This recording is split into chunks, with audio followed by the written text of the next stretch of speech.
All right, episode three or four. I'm at a loss, man. These quarantine days, they Hey, messing me up, man. I hear you. I think it's three. I think it's Yeah, episode three. there we go. There we go. Man, the whole reason I started the Play Callers podcast is I'm a young coach. This is my first year. So what better way to learn from coaches than to speak to them? I saw Amen. I saw you at the Piney Woods Clinic.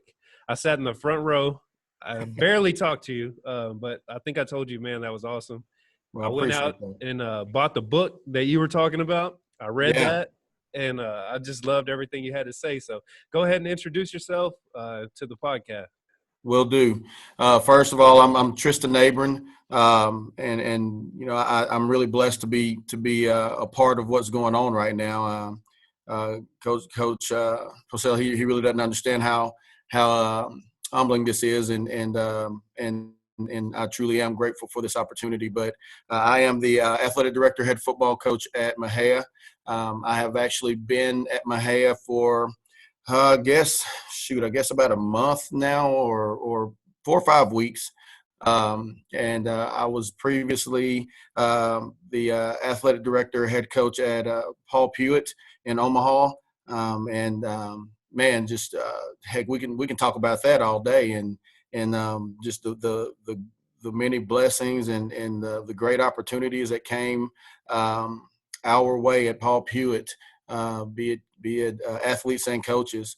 But here at Mahia now, and originally I'm from Sulphur Springs, Texas. I am a proud Wildcat, and I'm a proud uh, former resident of Hopkins County. So that blood is really thick and runs deep in these veins, and I will forever be a Wildcat, and I will forever be a Brahma, and is I will tell you this is great to now be back in the cat family, being a black cat.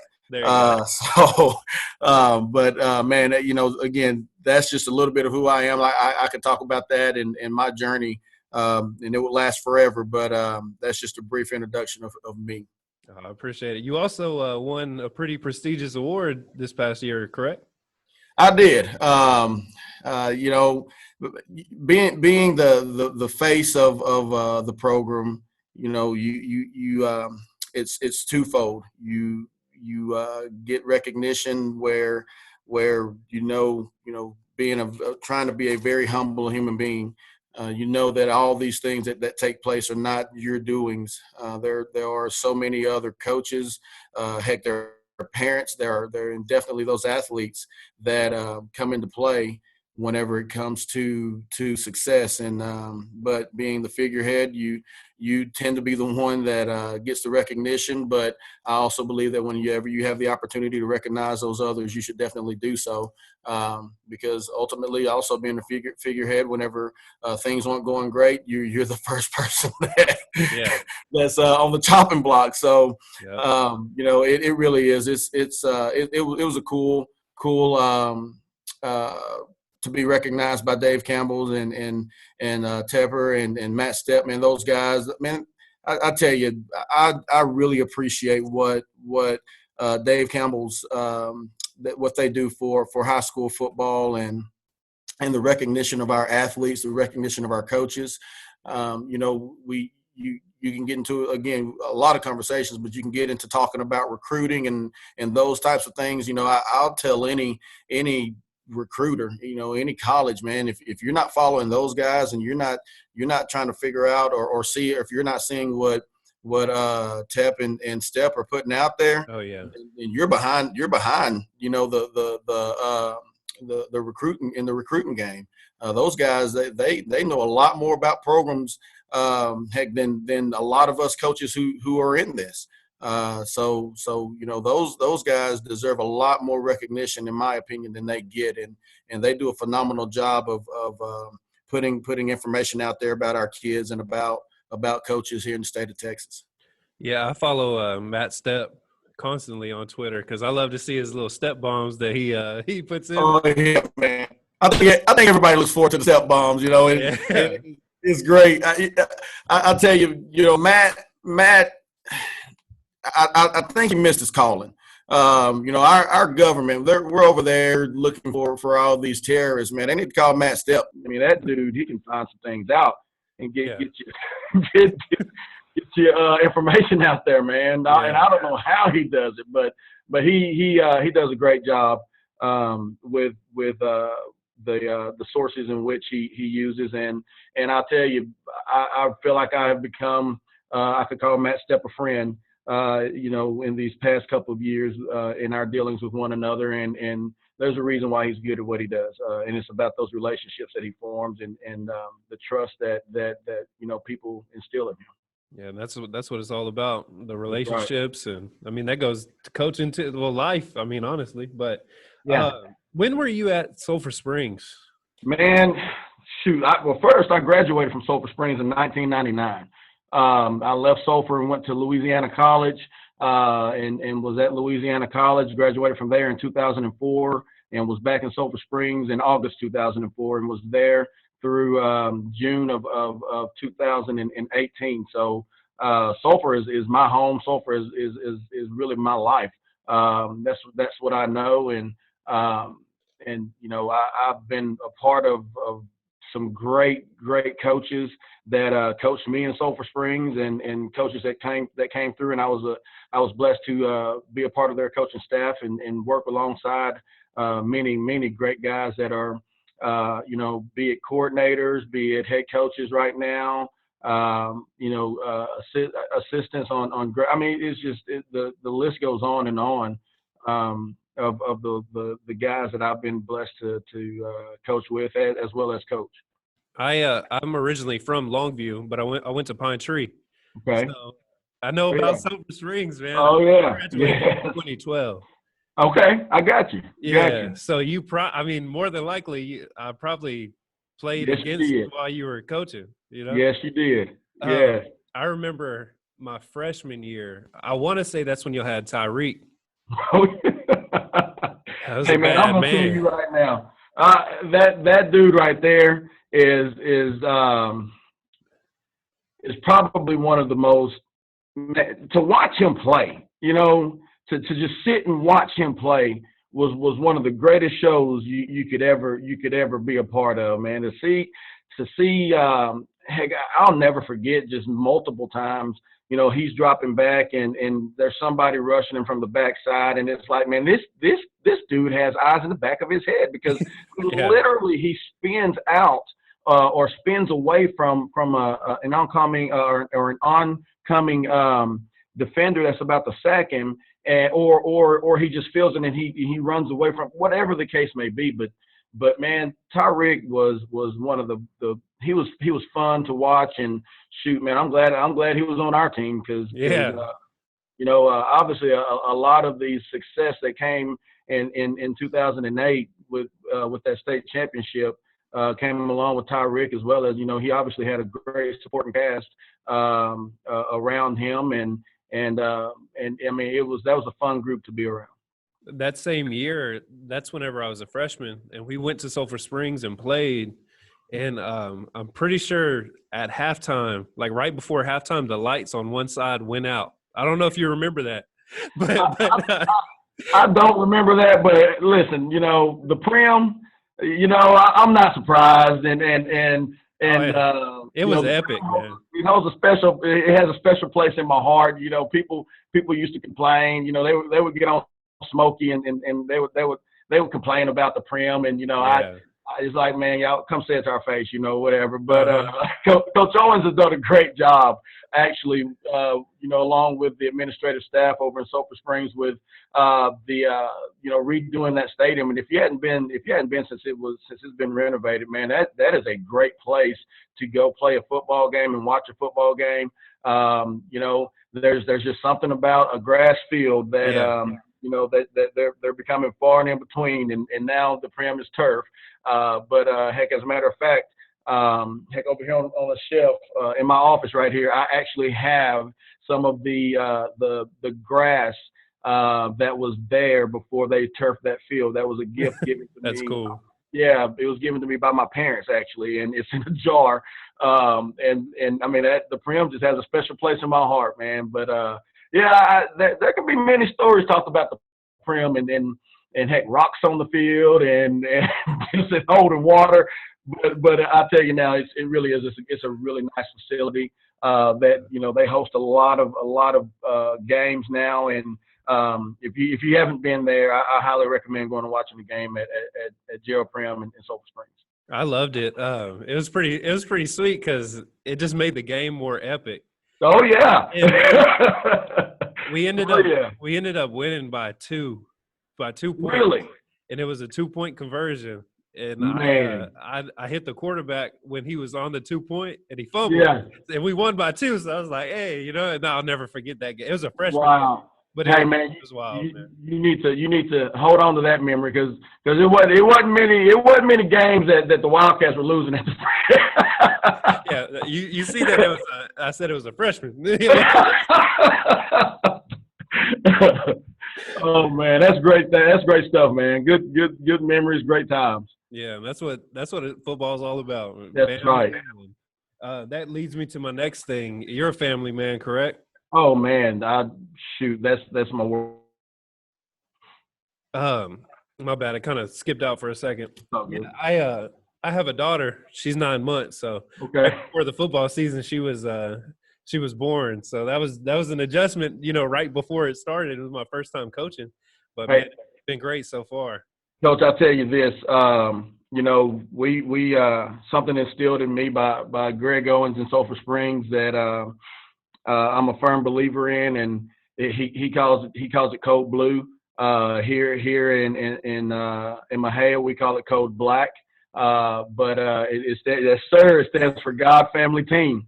Yeah. And and that's the hierarchy in which I truly believe we should try to live our lives. Before we started, I told you I had a Zoom meeting at 7 a.m. and actually it was a Bible study with a lot of those guys from Sulphur Springs and we talked about Code Blue this morning within the Bible study. And so often as a coach you can get caught up in the wins and losses and just trying to be successful as an individual, trying to be just trying to see success, that you lose sight of what truly matters. And I truly believe that whenever my Creator calls me home, He's not going to care how many games I won. He's not going to care how many times I played for a state championship or how many rings I might have or anything like that. It's going to be, what did you do with the lives in which I put in your path?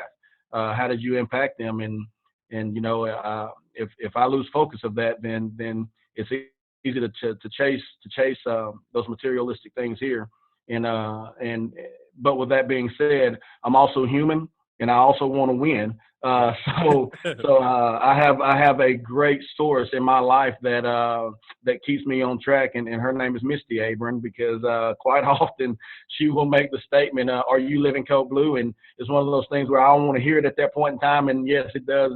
I get a little angry that she says it, but she's saying it because there's a reason for it, and a lot of times it is because I have lost sight of what's important, and I might have slacked on my Bible study, or I might have slacked on trying to spend time with my family. And it's kind of funny you made the statement about you have a 9-month-old. Well, let me tell you a little bit about my family, if that's okay. I have a 20-year-old. Okay, her name is Alyssa. Beautiful young lady. I told my wife the other day. I said I got three fights left in me. Then it's gonna get a little crazy. I'm gonna plead temporary insanity after I start getting a little violent with people. But I got 3 fights left in me, and one of them is gonna be on behalf of Alyssa. But she's our oldest, and she's 20. She's a student at Texas A&M Commerce. And then we have, all right, so listen to these ages. So we have the 20-year-old Alyssa. We have the 8-year-old Cannon. Okay, Cannon is our boy that, man, he's a handful.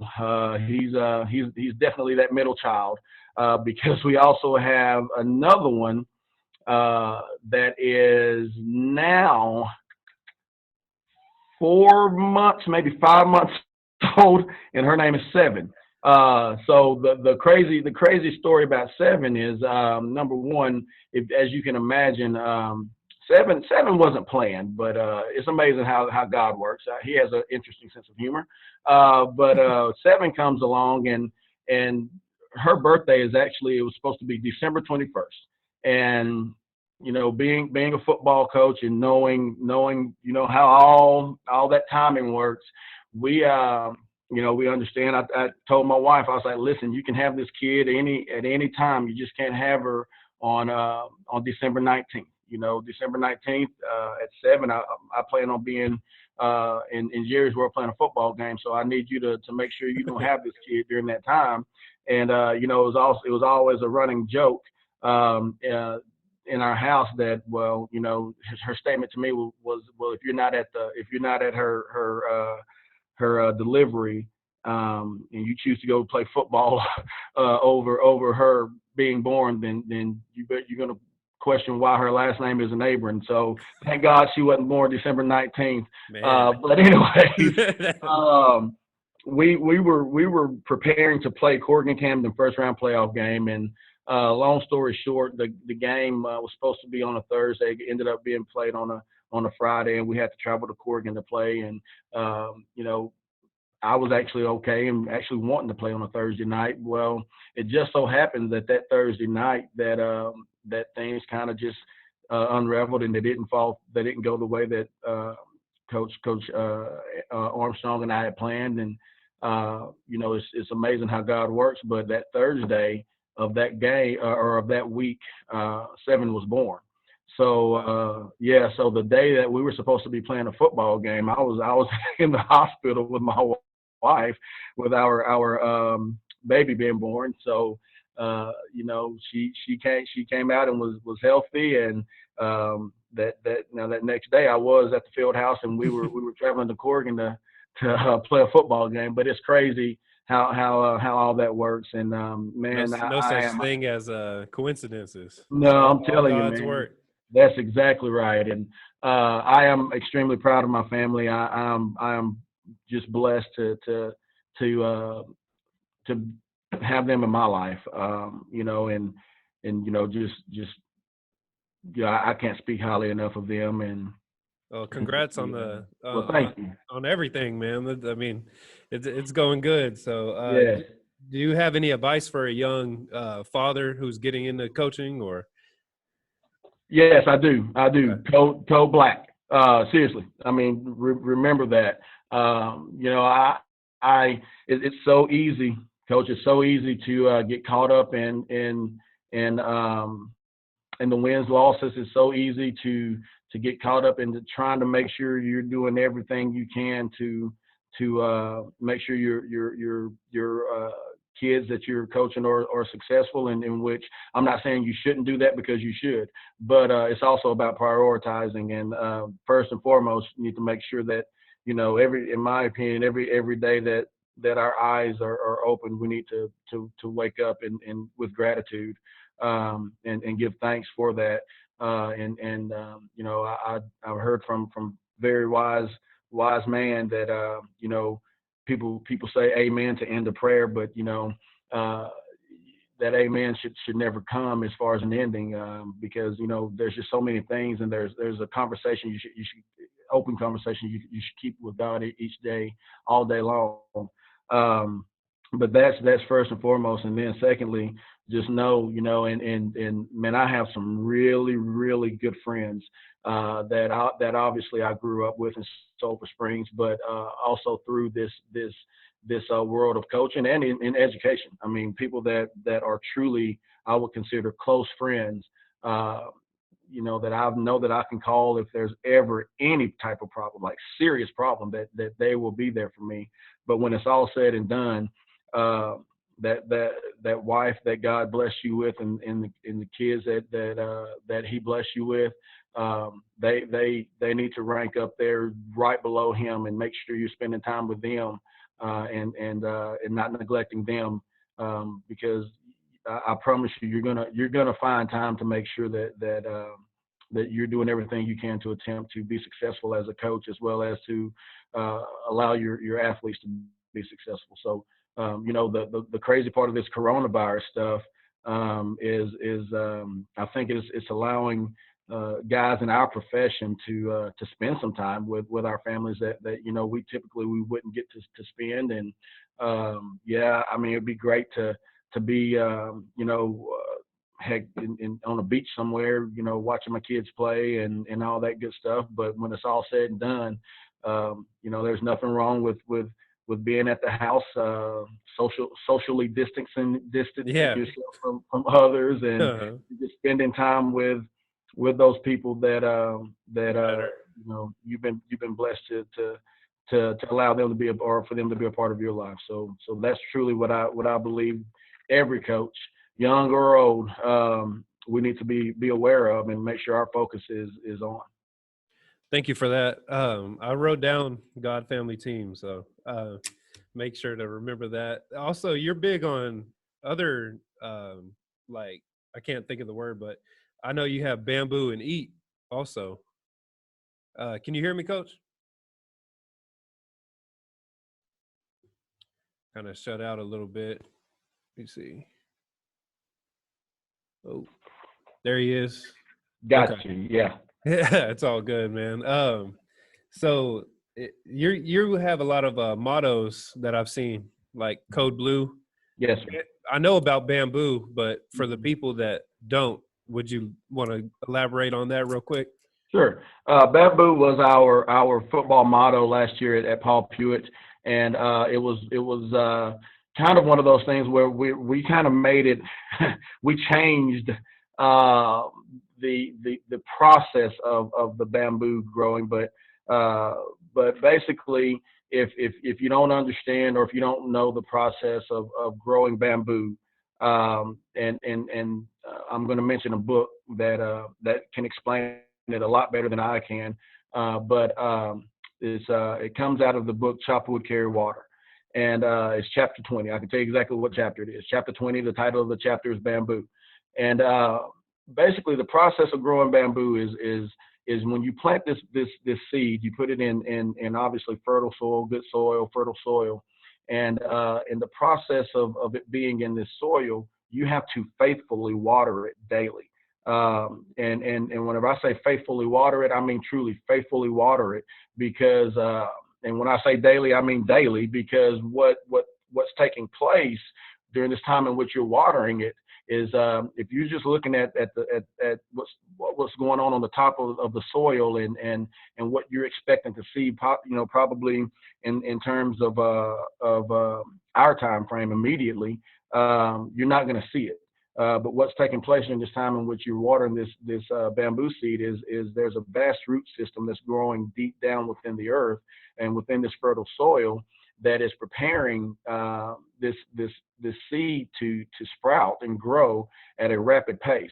So in a 5-year time span, this bamboo seed is just again spreading out. It's growing this root system, and you see nothing taking place on the topsoil. But then, in a matter of about 90 days, you see this plant grow to a tremendous stature.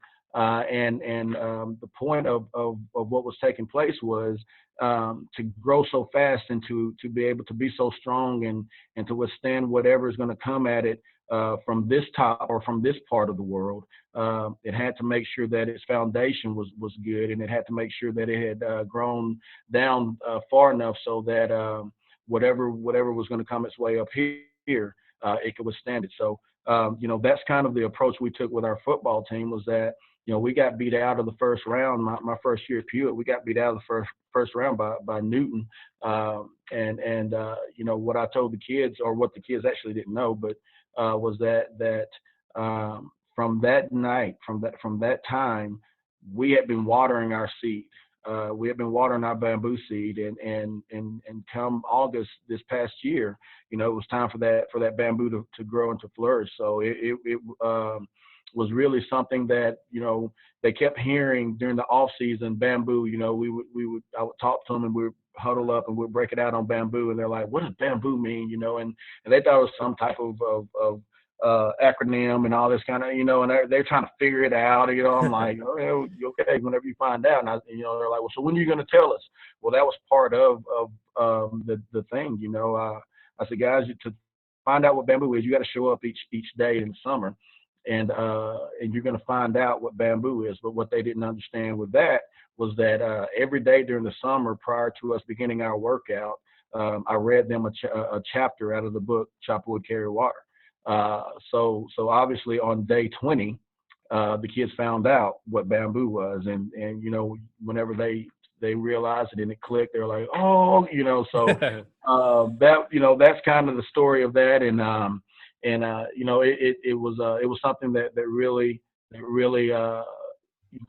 turned into an inspiration for us, and allowed us to have some of the success that we had. And even when the season was over, I was there at the beginning of the off season, and we would break it out after we got done lifting. The kids, they would break it out on bamboo, and I'm like, whoa, guys, that's over. Bamboo's done. It's over. We got something else coming. So don't break it out on bamboo anymore. I love that book, man, because I'm not really like a big.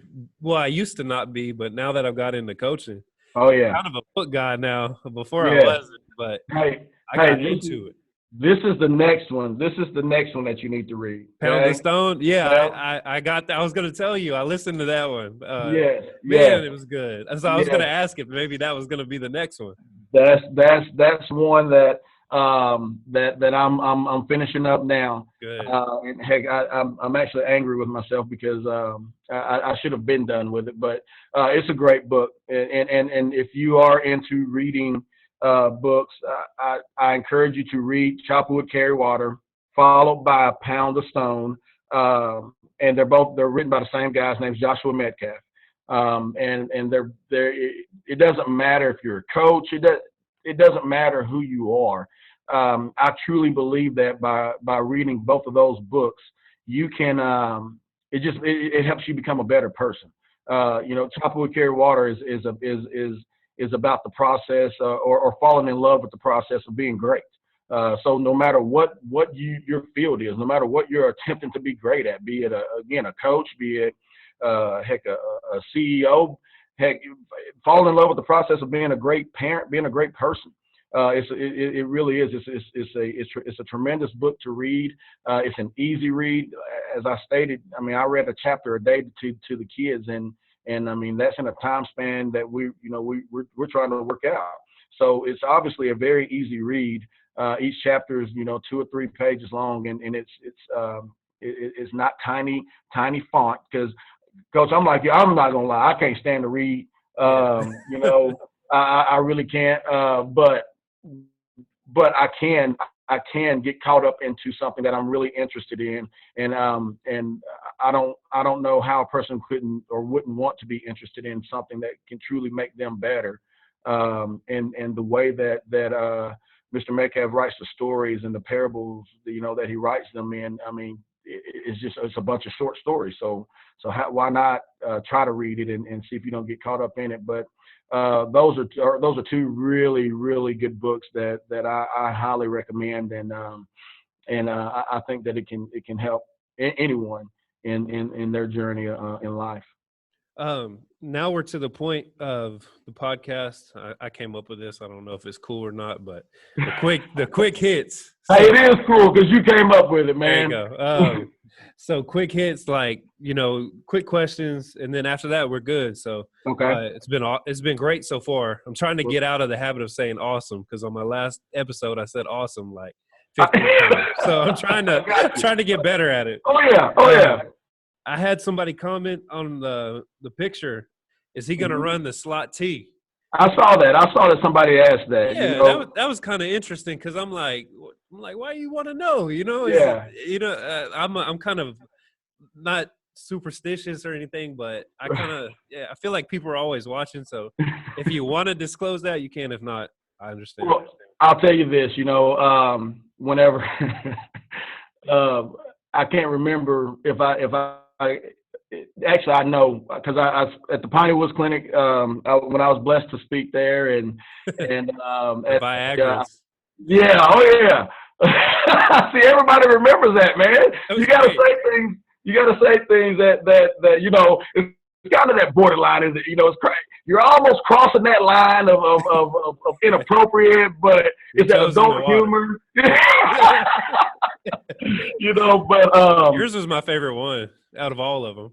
The what? Your speaking part was my favorite one because I remembered it and I could tell the passion, and it was different than everybody else. And that's the thing, man. You know, I try to tell people all the time, you know, when God created each one of us, after he created us, he broke the mold. So why walk around trying to be like everybody else? Because you know what? True.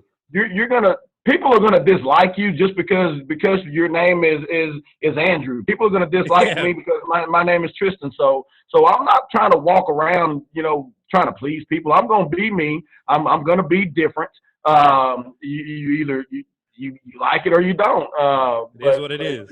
It is what it is, you know. But you know, yeah, man. I truly believe that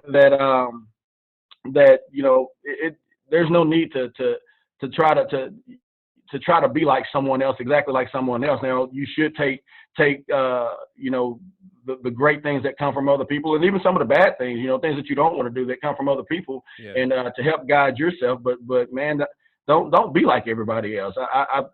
Heck, if everybody was like everybody else, just think about the things that we wouldn't have. I think that's how great people become great, is because they're okay with not walking directly in someone else's footstep.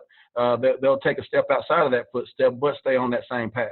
You know, so that's just my mindset on that. But back to the question of what we're going to do, you know, because I also believe as a coach, and I promise you there's no arrogance to this statement, but I'll tell you exactly what I'm going to do, because in my mind is you still got to stop it, as well as defensively.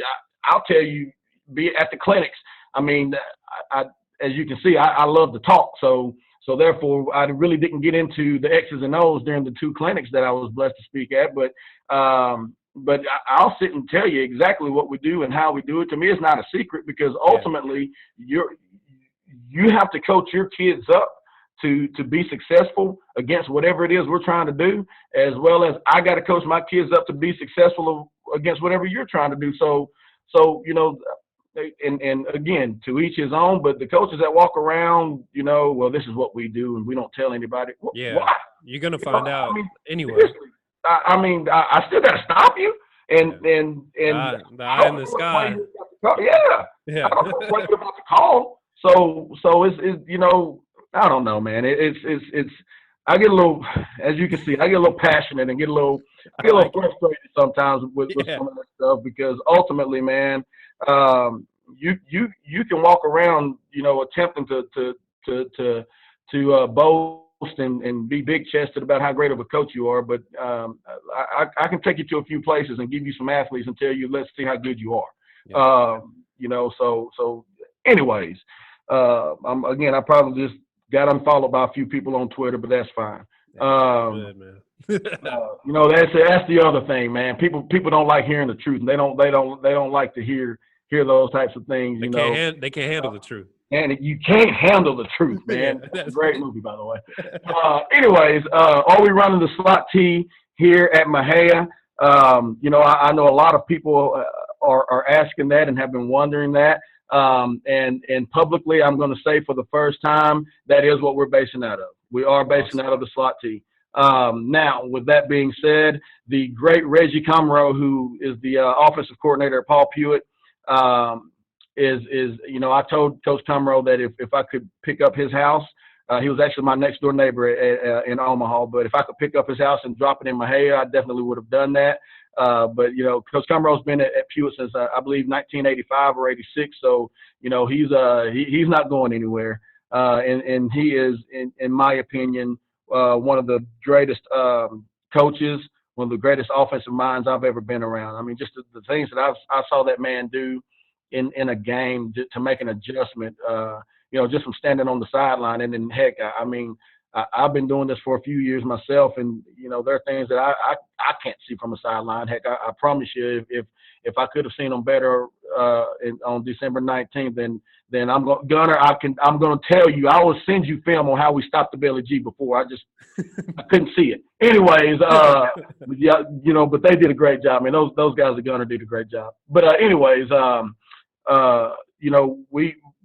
we were blessed to have Reggie Comroe at Paul Pewitt, and he did a phenomenal job with our offense, as well as the other coaches. But with that being said, I do have a coach coming in that is a Comroe protege, as a matter of fact. Sweet. That is running that's going to run our offense, and we are basing out of a slot T. Now, with that being said, this gentleman is a little bit younger than Comroe. So he's not in that one group you talked about, huh? No, he's in. He is not. Okay. He is not. He's in the other group. The one that I stood up with. Probably. There you go. I wouldn't go. Yeah. All right. So, anyways, but with that being said, the form of slot T that we're going to run here, I think is going to be really good, especially with the athletes that we have, and the things that we're going to be able to do with the misdirection, as well as I get excited about it. The young men that we have to possibly put the ball in their hands or put the ball in the air and let them go get it. So we will base out of the slot T some of what you've seen us do at Paul Pewitt, but formationally there it will be a lot more than what you saw at Pewitt, as well as some different schemes that have been added by Coach Griffin that we didn't do at Pewitt as well. I look forward to seeing it. I know y'all will be successful because obviously they got a great leader right there. And then I've seen the kids like on your Twitter. Yeah, they look like they've been grinding in that weight room, man. That weight room kind of, I like that. I'll tell you this. That work. Yes. I again, man, I'm blessed. I walked into a really good situation. Coach Sandoval and the staff that was here prior to me coming in, they've done a great job of getting these kids prepared and even the mindset that has been instilled in these kids to work and to eat. Our athletic motto, to eat. And I really have. I've been blessed to walk into this situation and to see what I obviously with the COVID-19, I've only been around the kids 6 days, but to see their work ethic, man, I'm telling you right now, the sky's the limit in my mind, and I'm excited about what's about to happen in Black Cat Land because it's about to be good, and I just can't wait to get around the kids, to form that relationship with them that I really, that's really part of, I guess, one of my big bothers right now is the fact that I can't form that relationship the way that I want to. But once these things are over, and I will say this, just a little my opinion on it. I trust our government and the decisions that have been made, and being obviously a football lover, whatever we need to do to make sure that as a country and society we can get back to healthy. I'm on board, and we'll definitely stand for it because people's lives are definitely a lot bigger than football. But with that being said, man, just when I can get around these kids, man, it's gonna be like first day back at church in my mind, and it's gonna be exciting, and we're gonna get to work and start implementing schemes and teaching the kids how all this works and how Coach Abron works, and we'll see where it all goes from there. I know it'll be great. Coach, this has been great so far. I Yeah. think, well, thank you for taking the time. This is going to be the last one. Yes, sir. Favorite verse. Favorite verse. Yeah. Okay. Man, that's, God, you. All right. I guess I got to go with the one that's actually taped down right here on my desk. Okay.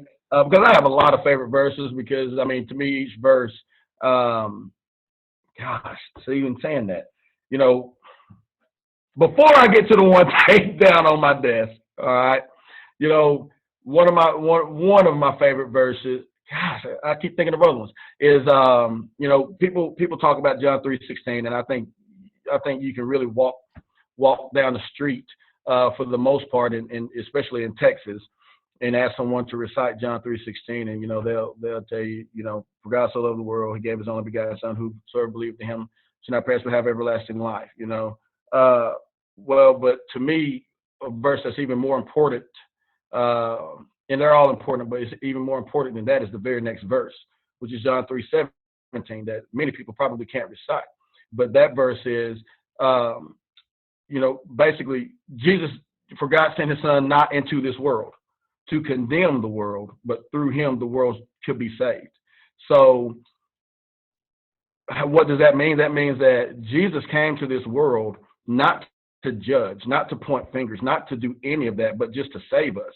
So, you know, a lot of us, we walk around again high and mighty and being judgmental and and and and and putting ourselves above others whenever same sentence, you know, we'll try to quote a verse, and are we living out John 3:17? You know, because again, the greatest man to walk the face of this earth didn't come here to condemn us. He didn't come here to judge us. He came here to save us. So what gives you the right to judge someone else?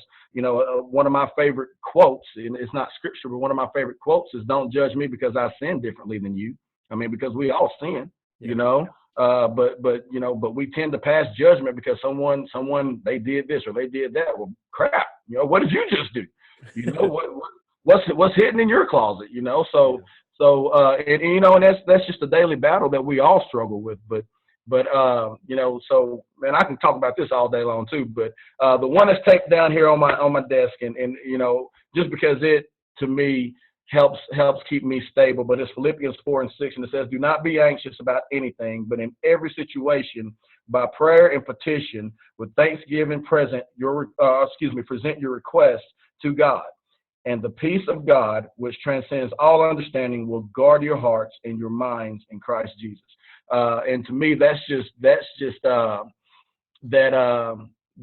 scripture of comfort that tells me, you know, don't worry about things. You know, it's all taken care of. You know, my sister-in-law sent me a text the other day, and she said, "Hey, do you know how many times the do not be afraid or don't worry or you know something of that nature is written in the Bible?" And you know, she got me. I really didn't know. So you know, trusty old Google. I did Google it, and it's written 365 times. I mean, to me, that's just, you know, Goes back to the coincidences. I'm telling you, man, you can't tell me that our God ain't great because He's telling us. Why are we walking around worried about things? It's COVID-19 stuff. Yeah, we need to take precautions, but we, you know, don't worry about it. He has it all under control, and you know, so these our daily life, we should try to limit the worrying because He's telling us don't worry about anything. I got this, and I'm going to help you through this. So, anyways, man, I appreciate you asking that question. Obviously, I can talk a while about that too, but you know, I'm just blessed to be a part of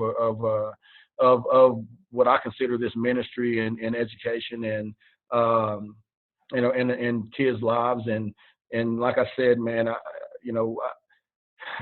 I dang sure want to win, but what's portrayed on the scoreboard isn't as important as the lives in which we're able to impact each day that we're around kids. So that's truly what, in my opinion, what I feel I'm in this profession for, and you know, I'm just honored to have been blessed by our Creator to have success and to be around successful people and to have opportunities like this to tell how great He is and to be able to talk about great coaches and kids too. So I really appreciate this opportunity. Thank you so much, Coach. Well, I'll have to send you my number, and then we'll keep in touch because I really enjoyed it. Thank you so much. Likewise, I really appreciate it, brother. All right. Have a good day. You too.